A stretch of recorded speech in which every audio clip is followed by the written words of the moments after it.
Halo semua, ketemu lagi sama aku. Selamat datang di channel Intelligent 78. Pernah nggak sih ngerasa kayak udah berjuang mati-matian buat hidup lebih baik, tapi bukannya dapat dukungan, malah dapat tekanan dari berbagai arah? Udah kerja keras, mulai stabil secara finansial, tapi tabungan tetap aja seret. Kenapa? Karena harus bantuin keluarga, bayarin adik sekolah, bahkan kadang saudara jauh pun tiba-tiba muncul. Welcome to Sandwich Generation, generasi yang ada di tengah, nanggung dua sisi sekaligus. Tapi nggak cuma itu, pas akhirnya kita naik dikit, sukses dikit, tiba-tiba banyak yang berubah.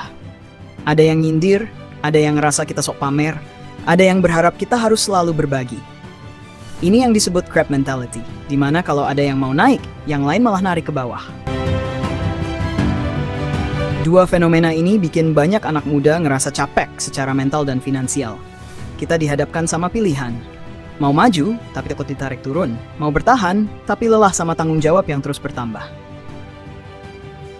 Di video ini kita bakal bahas realita generasi sandwich dan crab mentality. Kenapa ini bisa kejadian, dan gimana cara biar kita tetap kuat di tengah tekanan sosial ini.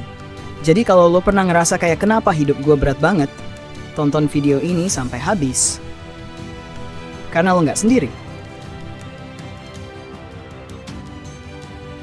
Beban tak terlihat dari generasi sandwich. Dulu gue pikir sukses itu berarti bisa beli rumah sendiri, punya penghasilan stabil, dan hidup nyaman tanpa mikirin hal lain. Tapi ternyata, makin kesini gue sadar kalau sukses buat gue, dan mungkin banyak dari teman-teman, bukan cuma soal diri sendiri. Ada tanggung jawab yang jauh lebih besar, sesuatu yang sering disebut sandwich generation. Sejak kecil, gue selalu lihat orang tua kerja keras. Mereka bukan dari keluarga berada, tapi selalu berusaha biar anak-anaknya bisa sekolah tinggi, makan enak, dan punya kehidupan yang lebih baik. Gue selalu pikir, suatu saat kalau gue sukses, mereka bakal ikut menikmati hasilnya dengan tenang. Tapi kenyataannya, begitu gue mulai punya penghasilan lebih, tiba-tiba ada beban tambahan yang gak semua orang sadar.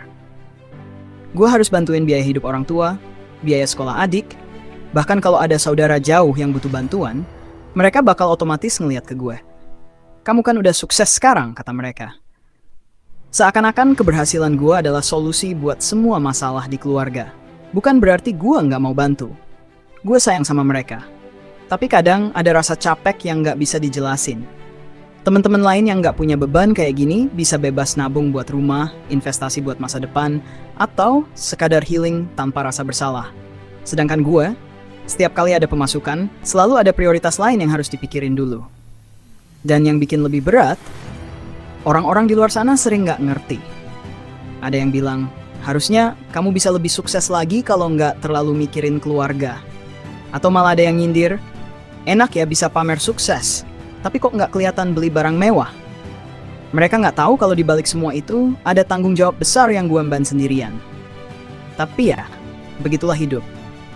Sandwich generation itu real, dan banyak dari kita yang ngerasain hal yang sama. Kita ada di tengah antara menanggung beban generasi sebelumnya dan berusaha nyiapin masa depan buat generasi selanjutnya. Berat? Banget. Tapi ini juga bukti kalau kita adalah generasi yang nggak cuma mikirin diri sendiri. Kita berusaha jadi jembatan, supaya anak-anak kita nanti nggak perlu ngerasain hal yang sama. Jadi kalau teman-teman ngerasa lelah dengan semua ini, gue cuma mau bilang, kalian nggak sendiri. Kita berjuang bareng-bareng.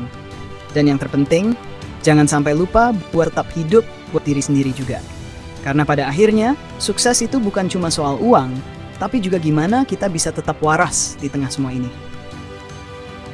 Ketika lahir dari keluarga biasa aja, apalagi dengan kondisi ekonomi pas-pasan, jalan menuju kehidupan yang lebih baik itu bukan cuma sekadar mimpi, tapi perjuangan panjang yang penuh lika-liku. Tapi ada satu hal yang sering nggak terduga. Pas akhirnya mulai naik dikit dari segi ekonomi, bukan cuma rasa bangga yang muncul, tapi juga sorotan yang beda dari orang-orang sekitar. Fenomena sosial di balik perubahan status ekonomi. Ada satu fenomena yang sering kejadian di sekitar kita, namanya crab mentality, atau mentalitas kepiting. Bayangin kepiting di ember, pas ada satu yang mau keluar, yang lain malah narik dia balik ke bawah. Dalam hidup, ini sering muncul dalam bentuk sindiran, skeptisisme, atau bahkan usaha buat ngejatuhin seseorang biar nggak terlalu menonjol. Orang-orang yang dulu akrab bisa tiba-tiba berubah, seolah keberhasilan kita jadi ancaman buat stabilitas hubungan sosial mereka. Terus ada juga yang namanya tall poppy syndrome, di mana orang yang lebih sukses dari lingkungannya justru lebih sering dikritik daripada dipuji. Yang tadinya biasa aja, tiba-tiba diperlakukan beda, entah itu dari segi ekspektasi atau cara mereka ngomong ke kita. Antara kebanggaan dan beban ekspektasi. Banyak yang bilang dalam hidup ini nggak ada yang beneran bangga sama kesuksesan kita selain orang tua sendiri. Mereka lihat sendiri perjuangan kita dari nol, ikut ngerasain jatuh bangunnya, dan benar-benar bersyukur atas pencapaian kita. Beda sama lingkungan sekitar yang kadang cuma lihat hasil akhirnya aja. Ada yang iri, ada yang tiba-tiba jadi lebih dekat bukan karena ikut senang, tapi karena ngelihat ada peluang buat ikutan dan dapat manfaat. Jack Ma pernah bilang, jangan pernah berbisnis dengan keluarga atau teman dekat, karena mereka akan menganggap Anda mengambil keuntungan dari mereka. Dan ini ada benarnya. Coba deh perhatiin, sering banget kalau kita jualan ke teman atau keluarga, mereka malah berharap harga murah, bahkan gratis. Seolah bisnis yang kita bangun ini bukan buat bertahan hidup, tapi buat berbagi terus tanpa pamrih. Terus, gimana cara kita nyikapin realita kayak gini? Nih, ada beberapa hal yang bisa kita lakuin.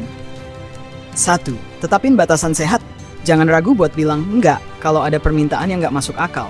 Bantu semampunya, tapi jangan sampai ngerugiin diri sendiri. 2. Jangan terlalu baperan.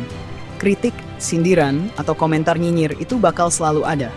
Tapi jangan sampai itu ngerusak semangat kita. Fokus aja ke tujuan. 3. Bijak dalam berbisnis dengan keluarga atau teman. Kalau mau kerjasama, bikin aturan yang jelas dari awal, biar nggak ada ekspektasi yang salah dan akhirnya malah bikin hubungan rusak. 4. Tetap rendah hati. Sukses bukan cuma soal duit, tapi juga gimana kita tetap jadi orang yang baik dan nggak bales perlakuan negatif dengan hal yang sama. Pada akhirnya, perjalanan menuju keberhasilan itu nggak cuma soal pencapaian finansial, tapi juga soal gimana kita ngadepin perubahan sosial yang ikut terjadi. Biarlah orang mau ngomong apa, yang penting kita tetap jalan di jalur yang benar. Karena pada dasarnya, nggak semua orang mau lihat kita sukses. Tapi mereka yang beneran peduli akan selalu ada, meskipun mereka nggak selalu tunjukin itu secara langsung. Hidup itu perjalanan. Teruslah melangkah, walaupun nggak semua orang bakal tepuk tangan buat kita.